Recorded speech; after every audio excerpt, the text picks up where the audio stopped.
As you move through pregnancy and into motherhood, one of the main things you may be considering is how to feed your baby. Breast, bottle, expressing, and mixed feeding are among some of the many terms and choices we hear of when we start to navigate our choices. From the benefits, equipment to purchase, tongue ties, and feeding positions, it can feel like a minefield. On this week's episode, I am very excited to be joined by the perfect expert to help you navigate these choices and, crucially, to share some of her expert tips and tricks to a successful feeding journey. Stacey Zimmels is a feeding and swallowing specialist speech therapist and international board-certified lactation consultant. Stacey has worked for almost 20 years supporting infants and children with a wide range of feeding and swallowing difficulties. Her breadth of knowledge and experience runs across the spectrum, including but not exclusive to preterm infants, breast and bottle feeding, weaning difficulties, managing allergies and reflux, swallowing difficulties, and fussy eating. Stacey runs a private practice and continues to hold an honorary contract at the Royal Brompton Hospital, where she continues to work on clinical research and provides locum services. Stacey has published abstracts and articles in her field of interest and has presented at conferences.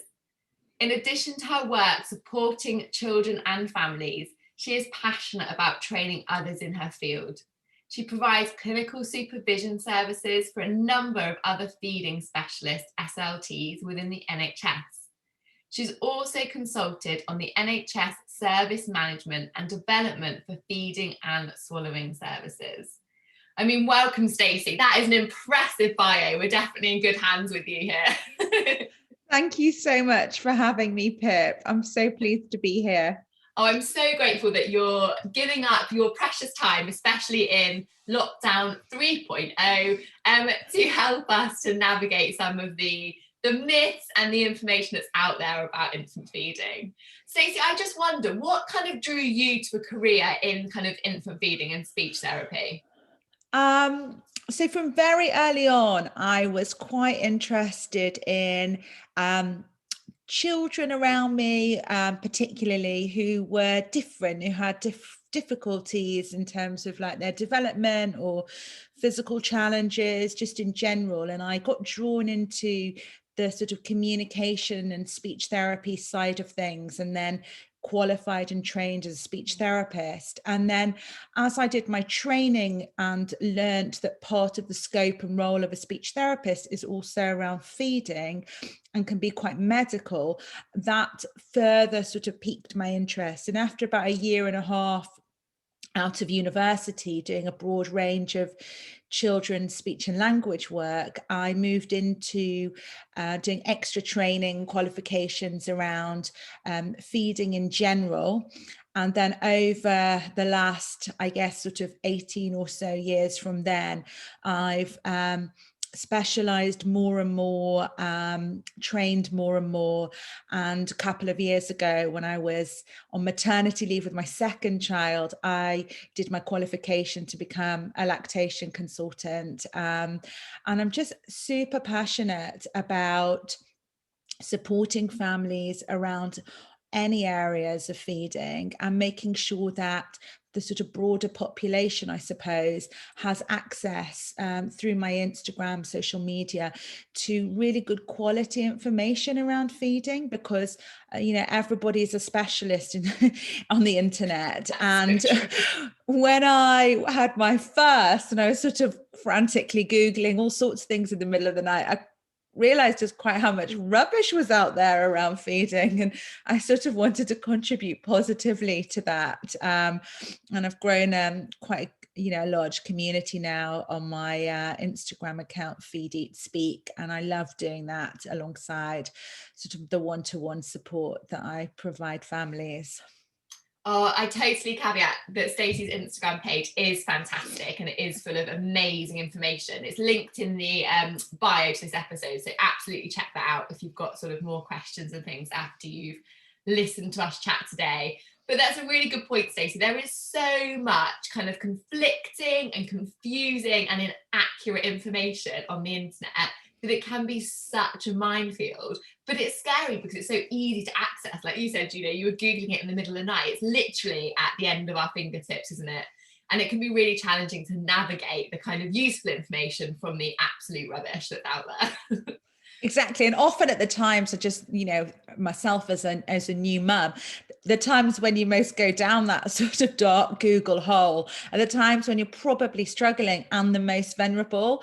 So it's really, it's a really hard place to be as a mum, and you may or may not see the conflict as you're there and get yourself confused, or you just may take some well-meaning but inappropriate advice that can actually be detrimental sometimes, particularly to breastfeeding journeys.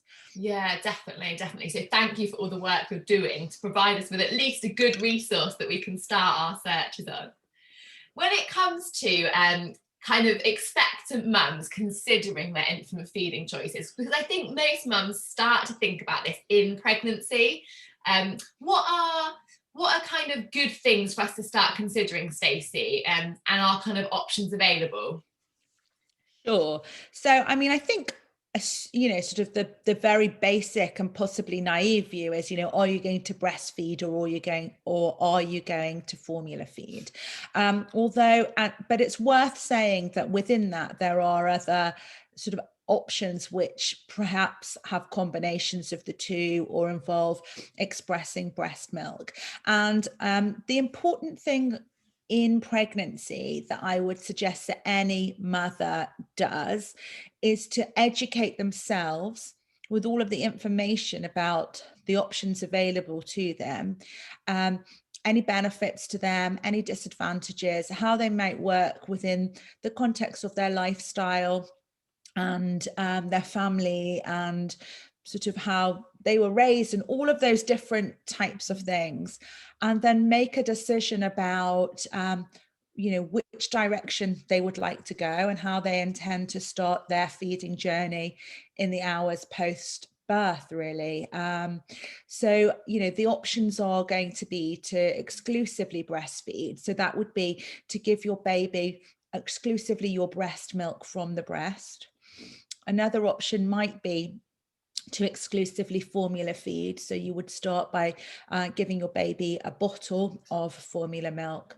And then in between, there are other options such as mixed feeding, which is where you might breastfeed and give some formula in a bottle, or that's also called combination feeding.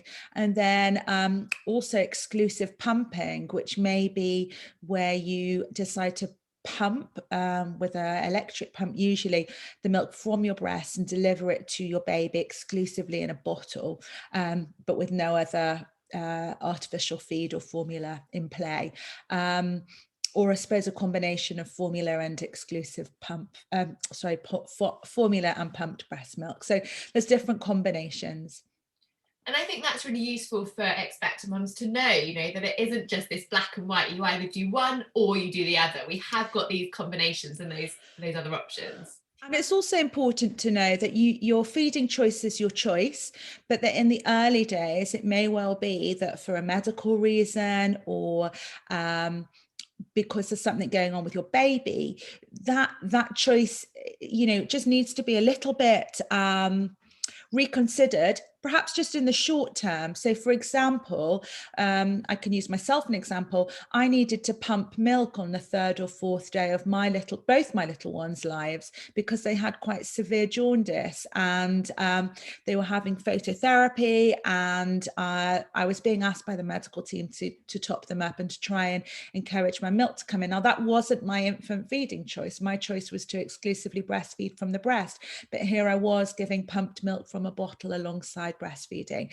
And then I went back to exclusively breastfeeding at the breast once that phase had passed. So if that is you in those early days and things come along that are outside of your control, it doesn't mean that you can't revert back to your choice with support and help if needed.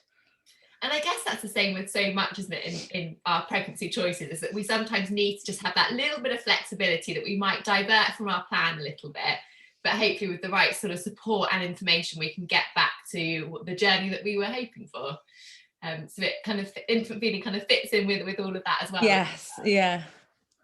Now, we so often hear, I think any Google search will bring up the phrase breast is best. And we've had campaigns over the years, and we've seen this phrase kind of plastered everywhere.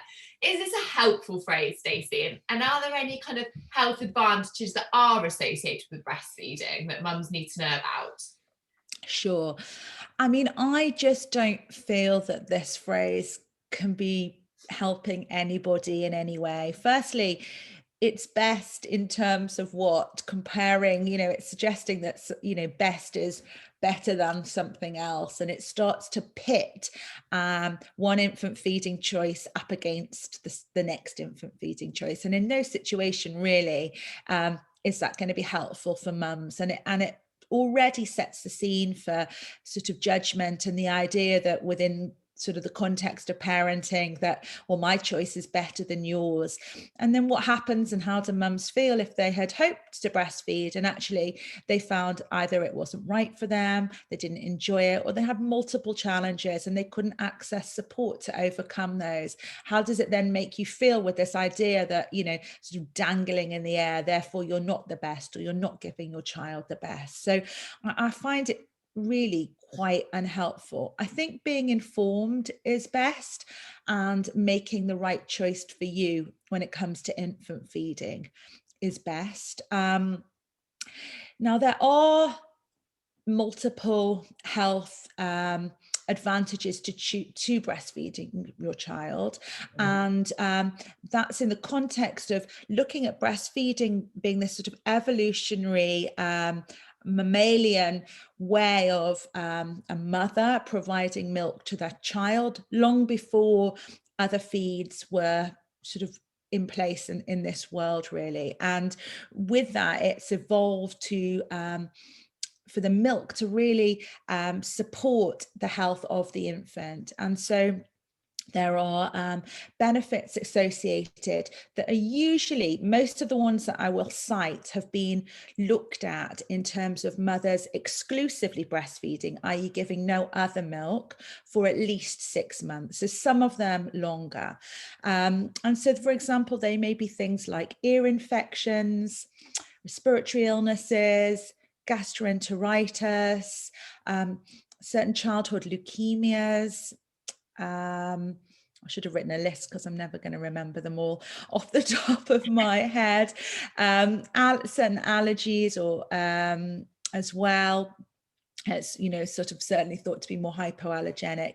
And then longer term, in terms of something called the microbiome, which is the sort of makeup of the infant gut that through to adulthood, to provide longer term protection around certain diseases. And there are benefits also for a mother who is breastfeeding, particularly and specifically with quite astounding reductions or lower risk of getting breast and ovarian cancer. So there's a real multitude of those.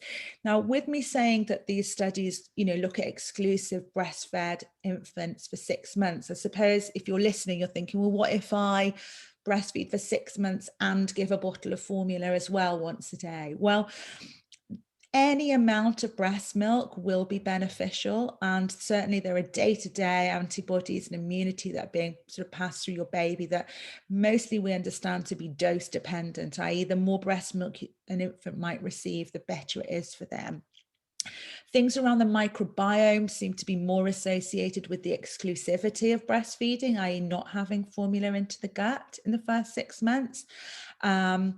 But, any breast milk is going to provide some advantage when it comes to your child's health. So factor that in when making your choice. And it's really interesting you mentioned there about the microbiome, Stacey, because I know there's loads more research at the moment that is being produced about actually how powerful that is for adults and for newborn babies in kind of mapping out some of their health outcomes later on. So breastfeeding is a really powerful way, I suppose, of being able to facilitate that. And I know mums that I speak to who perhaps give birth by cesarean section are always really concerned that their baby hasn't received that microbiome transfer through the birth canal, but actually breastfeeding can then be a wonderful tool in helping to promote that in your newborn. So that's a really lovely point. I like that. Yeah, absolutely. Yeah, it's some powerful things that we can do as women, which is amazing. Now, in pregnancy, how can expectant mums, what can they do to help prepare themselves for their feeding journey? What information can they be gathering, or even physical preparation, I suppose?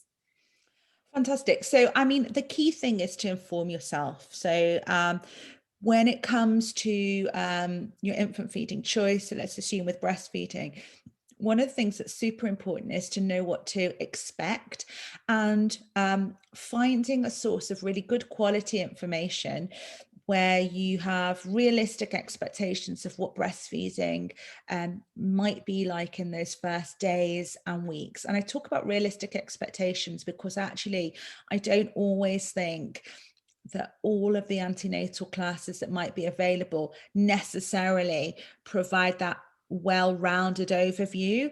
And what we know and understand about women who choose to breastfeed, which, you know, the sort of rates and numbers of women who stop breastfeeding in the UK are way over 80%, but actually those who are still breastfeeding by 6 weeks are much less, and that many women stop breastfeeding.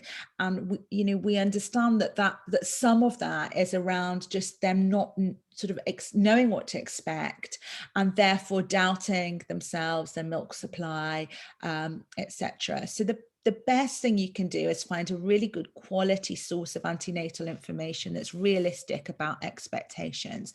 And one of the things I do want to say here really clearly to any mums who might be pregnant and listening is that, you may see some wonderful videos of newborn babies crawling up the breast and self-latching. And yes, that is absolutely physiologically normal in the right circumstances, let's just say. However, it is also quite realistic that in the first few days that actually you and your baby haven't got a clue what to do when it comes to breastfeeding. And this is really important for me to say, because I'm not saying it to put women off from breastfeeding. I mean, ultimately that's a woman's and family's individual choice. It's about recognizing that breastfeeding, however natural it may be, is something that you and your baby will need to learn. And the dyads, so what I mean by dyad is the mother and baby sort of together, that don't, where it all comes really natural, great, that's absolutely fantastic. But the vast majority, that learning needs to take place and requires patience, time, and often additional support.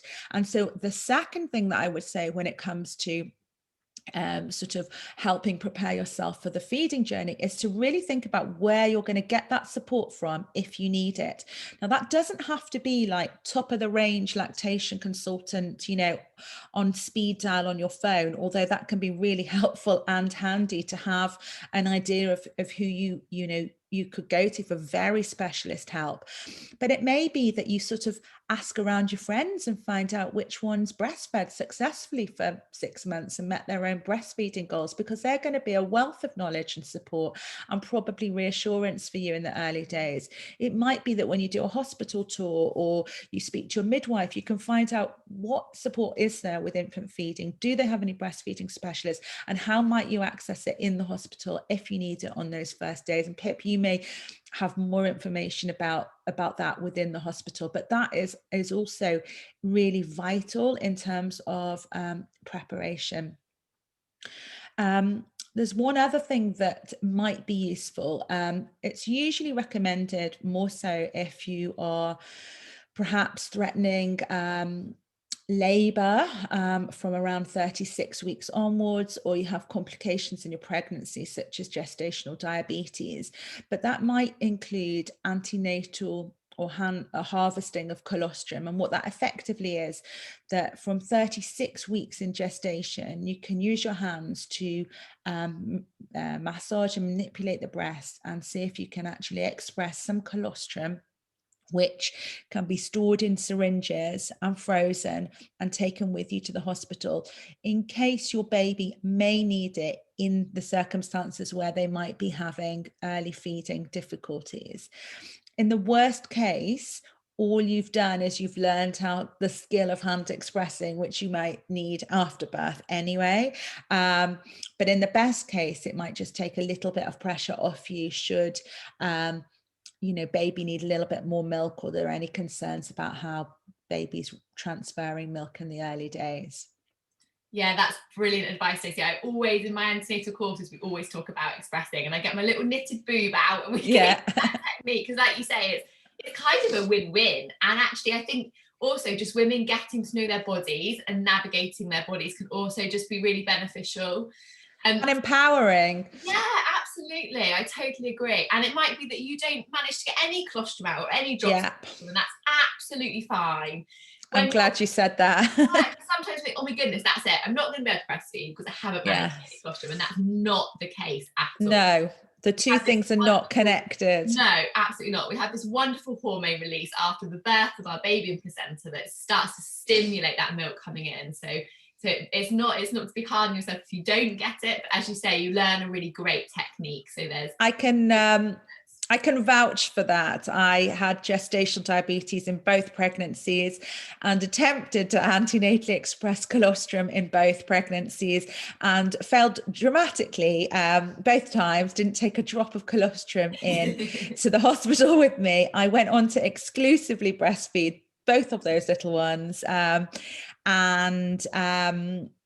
For years and years. Case in point. Possible, definitely. And the other thing I would say, when we spoke about kind of hospitals and your feeding journey, is not to rush going home. I see so often that mums are so desperate to get home, and then you end up at home having not quite cracked those kind of key elements to feeding, those key positions and those key little tips and tricks that can make a massive difference. So don't rush it. Make sure you're feeling fairly confident with feeding your baby and positioning your baby, and knowing the signs of a good feed and things that are going well, and times when you need to just kind of manipulate or correct that, because there's nothing worse than them being at home with a crying baby that you're trying to navigate feeding, and it's just another barrier to accessing support. When you're in the hospital, everyone's there. So it's really important we use that time to establish that feeding journey in whatever way is right for you, but use that time. Would be absolutely recommendations. Amazing. Now, some of the common issues, Stacey, that I often see as a midwife are flat nipples is one of them, tongue ties, and also issues with supply. Now, sometimes I wonder whether there actually is an issue with supply, or whether it's us women doing that thing that we always do where we just doubt our body's ability. But are there any tips or bits of information that you could share on some of these kind of 3 common things that we see? Well, let's start with supply issues, because as you've just mentioned, actually, is it truly a supply issue, or do we doubt ourselves? So I'll give you a little bit of information. So there are certain situations and cases where a woman may not be able to physically make all the milk that their baby needs, but this is by far in the minority, with percentages in the studies sort of ranging from 1% to 2.5% of women. And but 34% of women who stop breastfeeding before they had hoped cite low supply as the reason for them stopping. So there's a big disparity, isn't there, between those women who actually have that physical difficulty or challenge versus the ones who clearly suspect that as being the issue. And I think there's 2 things around that we need to sort of pick up and share tips and advice on. The first thing is that there are many types of infant feeding behaviors which are normal, which may make somebody who perhaps hasn't had the fullness of education consider that this might be related to their supply. So, for example, when your baby has a growth spurt, they feed vigorously for really long periods of time and seem not to want to settle anywhere other than at the breast. Or in the early days, babies will cluster feed, which means that they'll feed on the breast for hours and hours and hours before then having a long rest. And our instincts, when perhaps we're not surrounded by loved ones who have been through these journeys themselves, that understand the dynamics, understand that this can be quite normal, is, well, then they must be hungry and that they must not be getting enough milk from me. And perhaps that's compounded by, as the day goes on, the breasts feel more empty, and here we go, and you're exhausted. Mum's now exhausted, perhaps teary, and a well-meaning other, a partner or a parent, might suggest that there is, they're right, maybe there isn't enough milk. So that's sort of part one, which is this idea that your normal infant feeding behavior is related to supply, when it's not necessarily the case. Because if your baby's making the right number of wet and dirty nappies and growing, then your supply must be there, even if those boobs feel really empty at the end of the day, or you cannot put your baby down and all they're doing is rooting for the breast. The second thing that then happens is that in some cases, when you get to this point where you're feeling very depleted, perhaps you're hearing and listening to other people who are reinforcing the idea about your supply, is you then go and supplement your baby. So you might offer your baby formula from a bottle, and your baby will drink it. Now, your baby will drink it because sucking is a reflex. And if you put that bottle in their mouth as a newborn, they will suck, regardless of whether they're hungry or not. Talk about responsive feeding, I think, a little bit later. So that's not a sign that they were hungry. It's just a sign that they can suck like a baby does, which is fantastic. So all that happens is that you then take your baby away from the breast, which then stops the stimulation that perhaps baby would have needed. Baby fills up on a lot of formula milk, which takes double the amount of time to digest. So arguably will go a longer period after drinking, and reinforce the belief that actually you weren't making enough milk, because look, now baby's really settled and they fall into sleep, etc. And this is where you can actually develop effectively secondary supply issues, i.e. you had a good and normal supply, but by supplementing, you take your baby away from the breast for longer times, and therefore your breasts get the message, oh, I don't need to make as much milk. And then you can start to downregulate the supply, because supply for breastfeeding works on demand. So the more you put your baby to the breast and they effectively nurse and remove milk, the more your supply will be present and available for your baby. If you take your baby away by using a dummy or supplementing with formula and leaving your breast without pumping or whatever, then that supply will downregulate. So they're the sort of things that to be considered with supply. And the solution really is to, again, surround yourself with people who understand, whether that be like a Facebook group, or if you've done an antenatal course and that's got a support group attached to it, or you've got somebody that you can ask, like a midwife. And the other thing is to recognize when actually maybe you do have supply issues, and to get early support. And so that's going to be around how well your baby's feeding, wet and dirty nappies, and growth. Yeah, that's brilliant advice, Stacey. And what kind of, I guess, saddens me as a midwife is that quite often that cascade is started just by us doubting our abilities to feed our baby. And we need to really move away from that and assume that our bodies are absolutely capable, because they have grown this human and birthed this human. So why should we doubt our ability to feed them unless kind of proven otherwise? And like you say, that's really small percentages actually. Yeah. And it's really difficult, because we've got to recognize and accept that we're living in a society where actually breastfeeding still isn't the norm.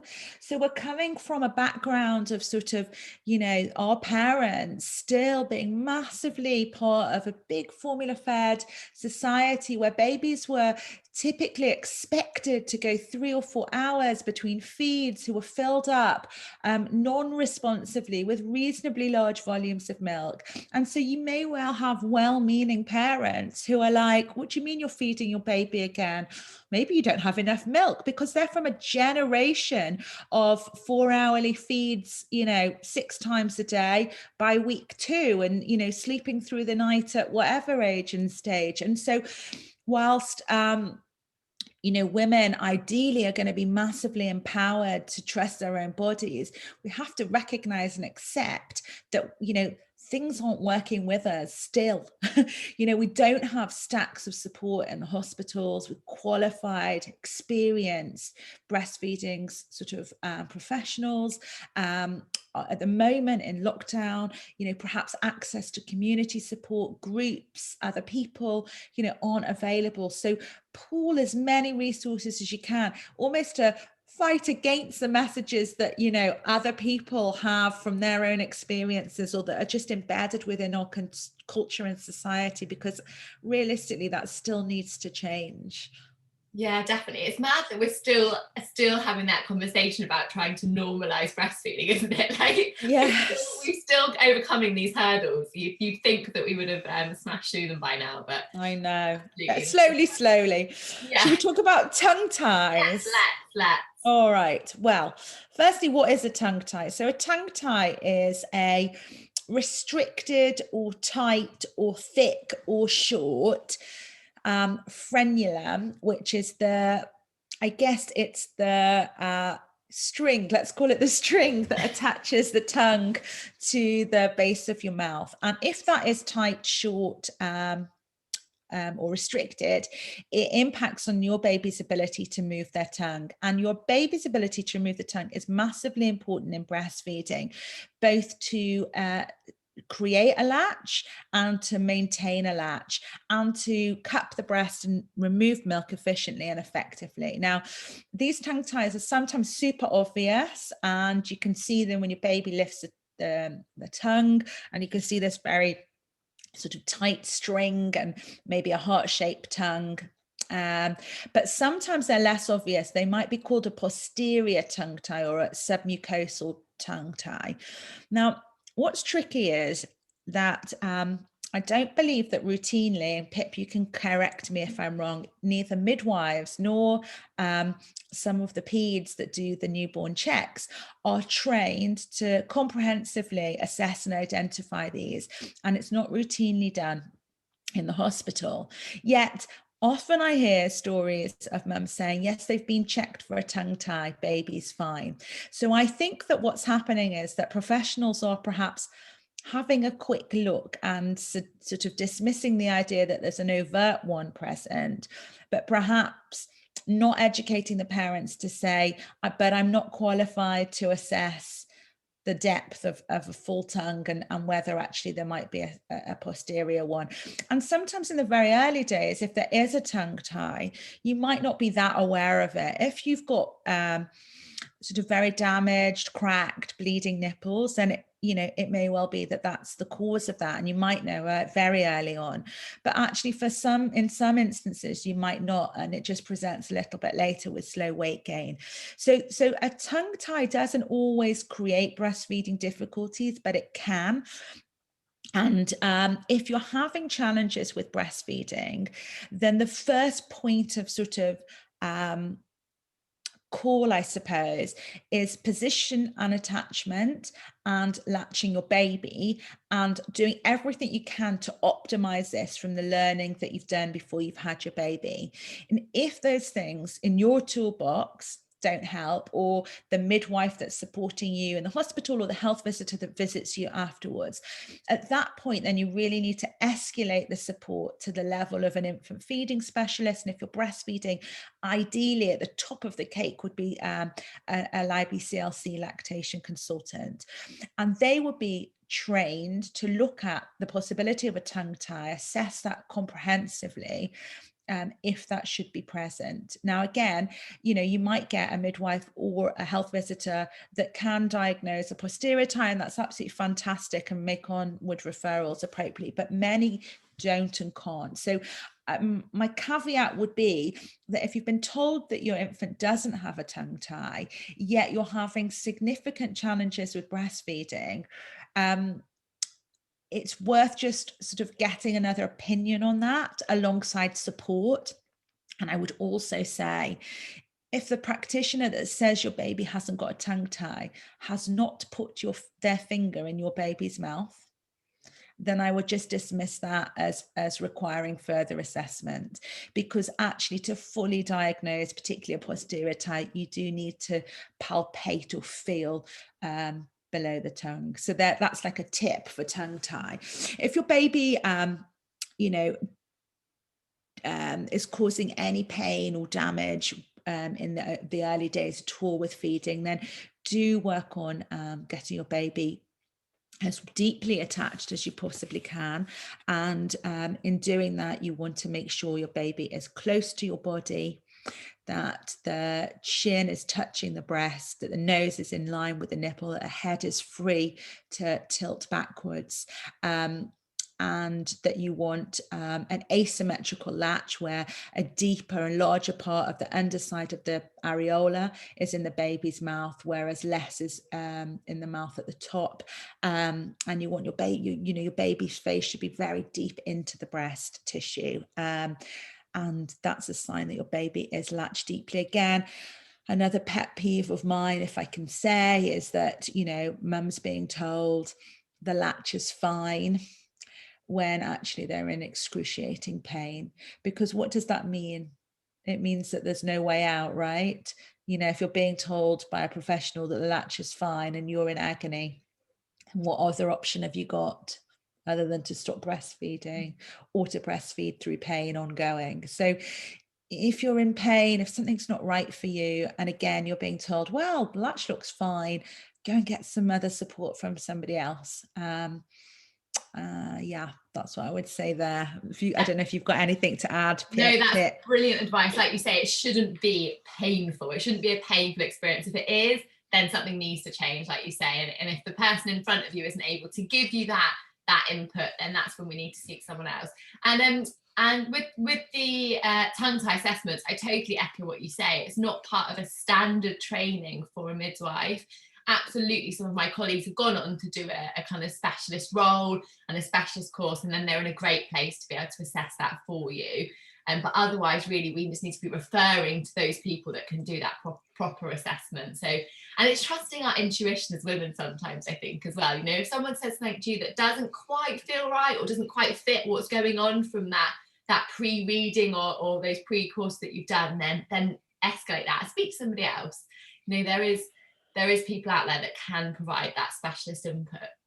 And actually, that's super hard to do when you've just given birth, isn't it, Pip? I remember I couldn't name my baby because I was so incredibly stressed with feeding challenges and jaundice and the threat of like a baby with a raised CRP and the threat of a lumbar puncture and all sorts of post and a traumatic birth, I had a really traumatic birth, that I wasn't in my right mind and I couldn't have advocated for myself or my baby. But I think my saving grace was that I'd been really clear with the people supporting me about what I thought I needed. And they were able to support me then to advocate for that. So again, that just comes to the point of like you being really clear with partner or parent as to what your goals are and what you want to achieve and what to do perhaps in certain circumstances. Almost like I think you guys as midwives suggest in that you've got a brilliant acronym. What is it, that acronym that you use in birth? I use BRAIN, so it's benefits, risks, alternatives, intuition and nothing, and it just helps you navigate those choices.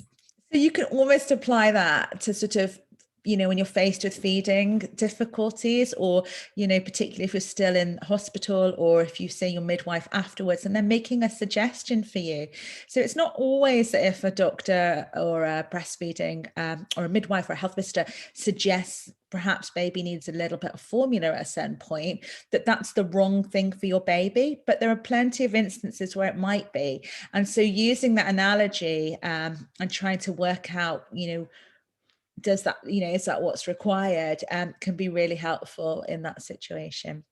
Yeah, definitely. It's not a journey that we're meant to do on our own. We need to have that little support and that little army around us kind of helping out. So it's not all on mum. It's a team. No, teamwork. Exactly. And then you mentioned about flat nipples as well. So yeah, about flat nipples. So I guess the first thing I want to say is that we don't call it nipple feeding, we call it breastfeeding. And so actually, if you've got flat nipples, the vast majority of mums with flat nipples should be able to go on to breastfeed their infants reasonably easily with maybe no adaptions, or perhaps some support in the early days just to get a little bit of a deeper latch. Inverted nipples can be a little bit more tricky and challenging for some mums, but not all mums. And there are some instances where, they may definitely need more support, perhaps something like a nipple shield to help. There are techniques that you can do pre-birth to try and retract the nipple. There are different degrees of inverted nipples, and you get an idea of what they are by seeing if they can be drawn out in any way. And so for some of those, in some cases, you may well need some additional breastfeeding support quite early on. So it's recognizing your own set of circumstances, and again, being able to recognize where you're going to get that support should you need it in the early days. Yeah, that's a really good point. So actually, if someone has, Stacey, in their pregnancy, if they notice that actually they have got inverted nipples or flat nipples and that's concerning them, is it appropriate for them to speak to a specialist in pregnancy just to get those kind of tips and tricks and hopefully put their mind at ease a little bit? Absolutely. So like myself and other lactation consultants, we do antenatal breastfeeding one-to-ones, either for general, general information, you want to get off to the best start you can, or for specific cases. So for example, breastfeeding after breast surgery, flat or inverted nipples. I do a lot of debriefing for mums where they've had a previous breastfeeding journey that hasn't gone as they would have wanted, and they want to debrief that and think about what they might do differently this time, and if they were to have similar circumstances. So absolutely do that. It's probably one of the best gifts you could give yourself, really. You think about all the different things you can buy for your baby. It might be thinking about how many of those things you need, and maybe looking at investing some money in actually something like this. Absolutely. I love that. I'm so for women spending their money on their education and their health and wellness, rather than these millions of materialistic things that we can end up buying that our baby wears once, and yes, they have no real value, let's be honest. I'm so for that. So I'm so pleased you say that. And the other thing I always add on is baby shower gifts. So you can end up with like 1,000 grey baby clothes, which is lovely.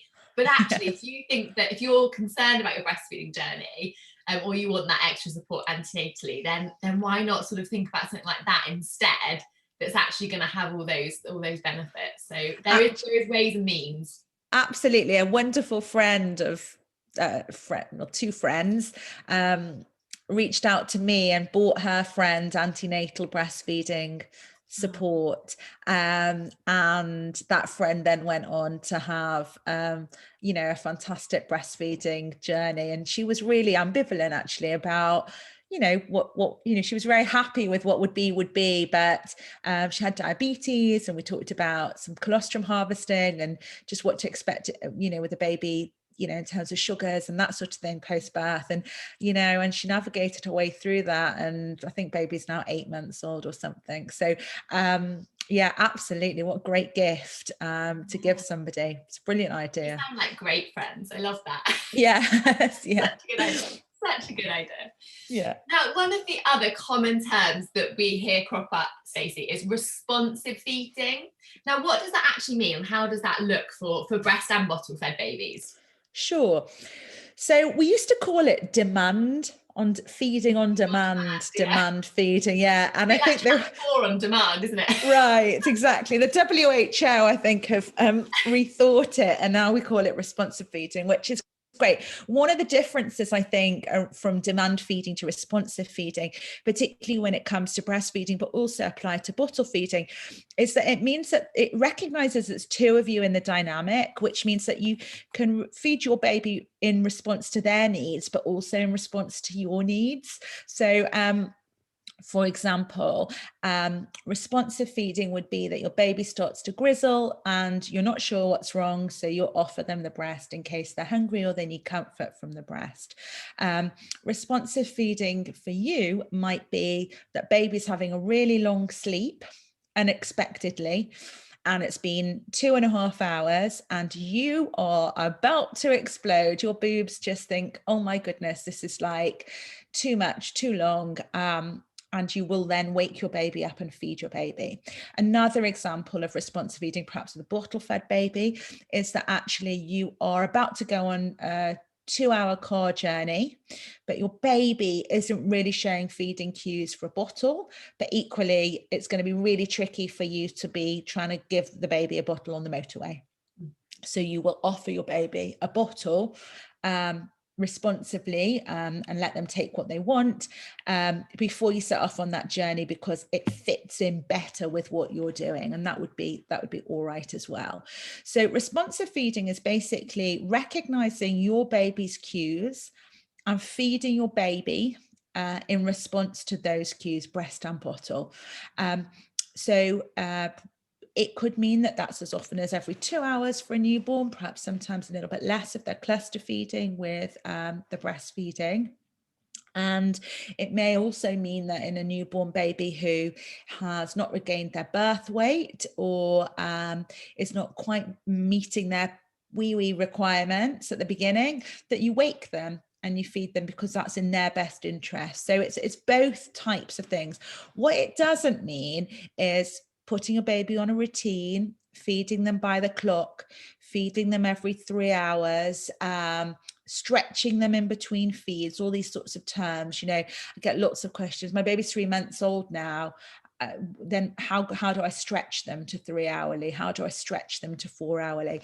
And when it comes to bottle feeding, if you're formula feeding, it also means that what they say on the tin is a very over exaggerated average that aims to sell more formula milk. And don't worry about what it says on the tin. Worry about what your baby wants to take and when they want to take it, and worry about them growing, and peeing and pooing. And you can use those same parameters for bottle feeding formula as you can and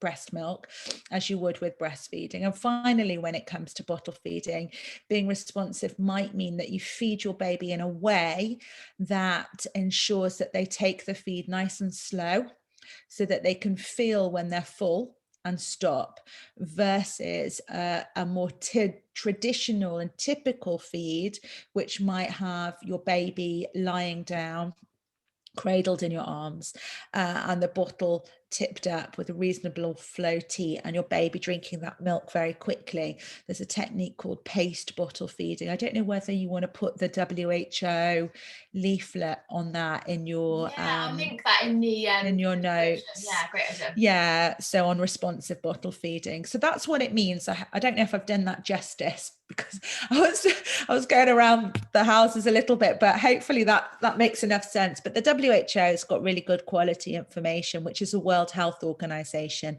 and baby friendly, on both responsive feeding for bottles and for breastfed babies. No, that makes perfect sense, Stacey. And what's really nice is it shows you've got that dynamic. It's a joint effort between the two of you. It's not about one or the other. It's a joint dynamic between mum and baby, which is lovely. Really nice and really important. And that kind of leads me on, I suppose, Stacey, to my other question, which is, how often should a newborn be fed? I know this is a really difficult question to answer. And how can we kind of tell if a feed is going well? Are there any kind of pointers that we can look for? Sure. So how do we tell how often should a newborn be fed? It's really variable. A breastfed newborn should be fed at least 8 times in 24 hours as a minimum, and probably a bottle fed baby also.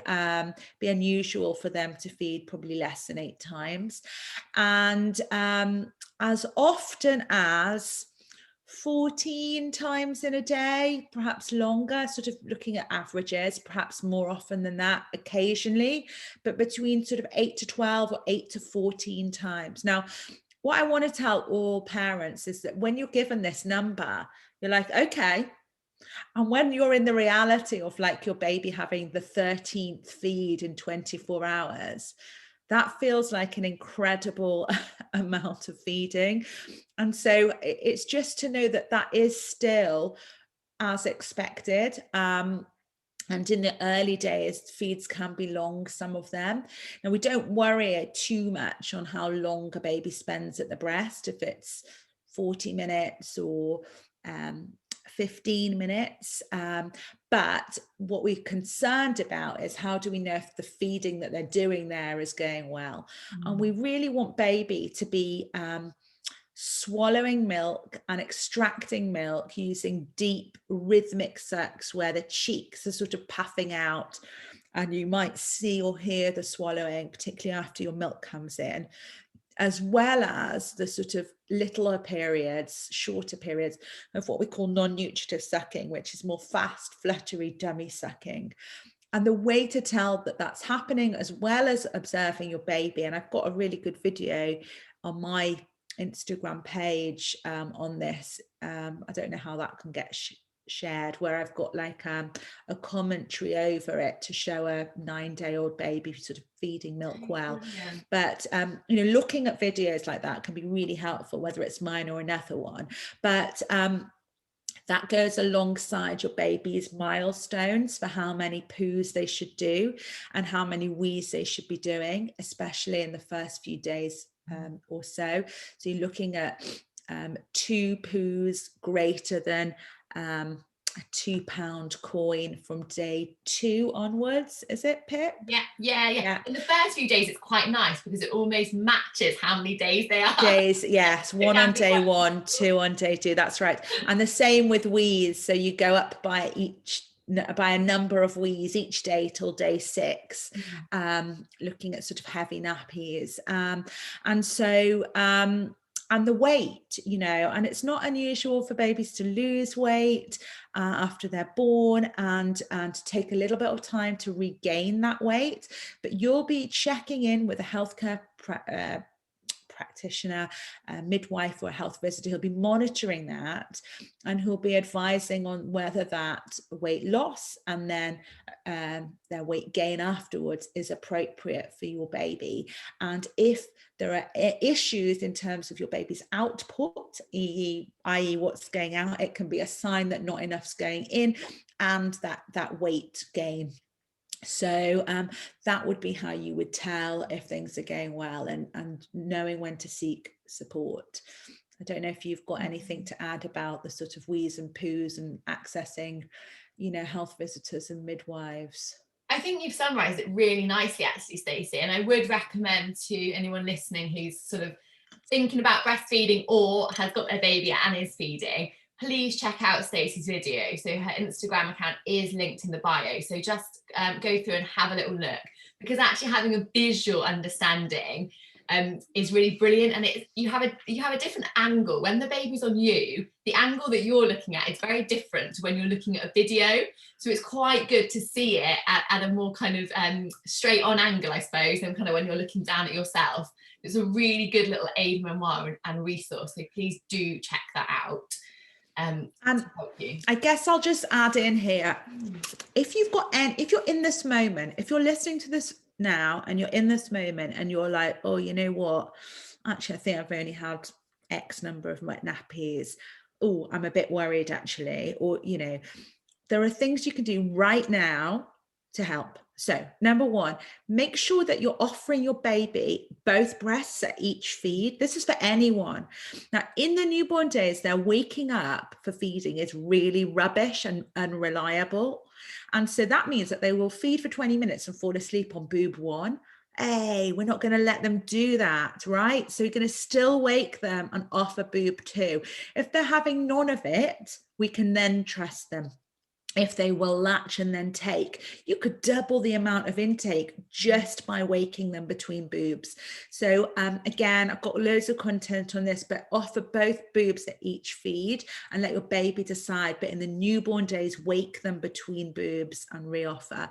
And the second thing you can be doing if you're in that place right now is start using breast compressions, which is a bit like hand expressing. So when the baby's on the breast, they're getting sleepy and they stop sucking, you can just gently compress and squeeze the breast in order to just stimulate a little bit more of milk flow to the baby and then trigger the baby to suck again.